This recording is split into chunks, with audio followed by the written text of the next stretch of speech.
to the Top 5 News, where we cover the top 5 news for you. This is Auntie Belle, and I don't know if you know lah, but Auntie Belle are actually very lazy one. So when I choose a place to live, I also purposely choose a place that's near to everything. Just like Seri Pajam, where it's surrounded by all kinds of facilities.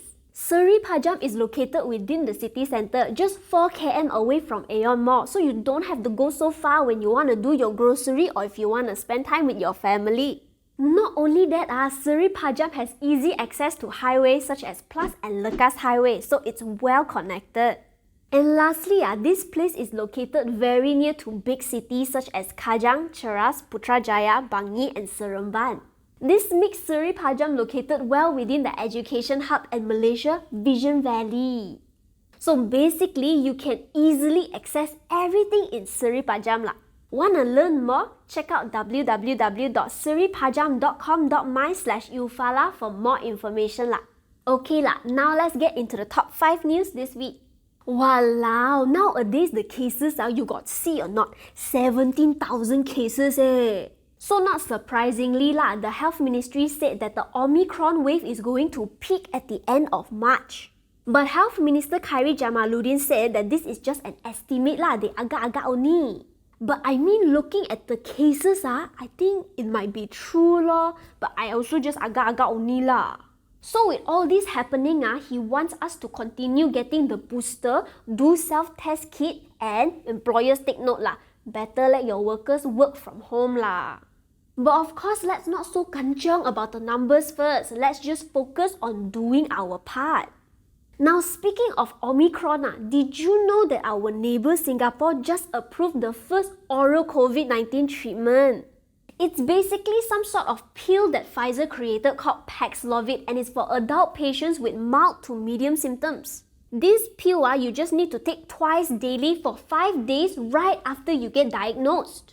The Ministry of Health said that they will give priority to people with high risk first lah, of course. Actually, it's quite nice lah to know that we might have something like antibiotics for COVID soon. So for now, as usual, just focus on doing your part, jaga your SOP, and then patiently wait for things like this to come. We let the smart people do their research first, and then we just quite sit here and wait patiently. So in case you don't know, the National Recovery Council now recommends that we reopen our borders to international travel without mandatory quarantine starting 1st of March. So got a lot of mixed reactions from netizens lah. Some agreed because that means that our economy might recover, but then some don't agree because Omicron lah, right? But MPN Chairman Muhyiddin Yassin said that you still need to do your COVID test before departure and upon arrival, just like what the Health Ministry recommended. So what do you think about this move? Do you agree with it or do you disagree? Let me know what you think in the comment section down below lah. Now, moving on to the next story lah, we're going to talk about Omicron again. Wow, Omicron really hot topic nowadays Just now we talked about the cases peaking at the end of March, right? So because of this, Health Minister Khairi Jamaluddin said senior citizens above 60 and Sinovac recipients aged 18 and above must get their boosters before the 1st of March. If not, then you will lose your fully vaccinated status on MySejahtera. Means you cannot enter anywhere already except maybe your own house lah. Now speaking of Sinovac, actually before this, Sinovac recipients were asked to take Pfizer or AstraZeneca as their booster shots, but some of them a bit scared and skeptical lah.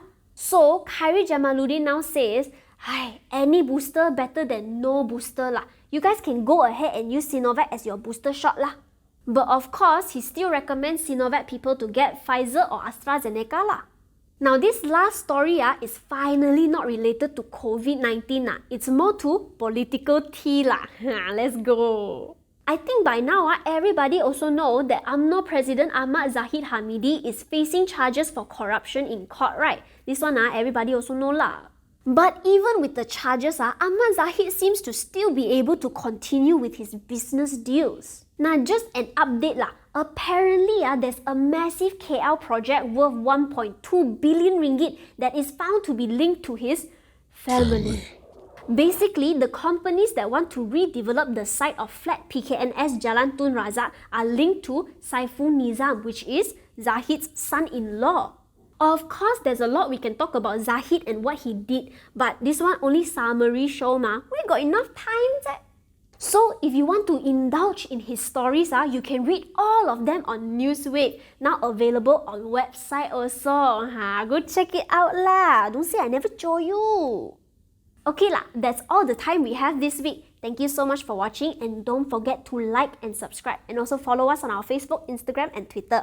I'll see you again same time, same day for another episode next week lah, okay?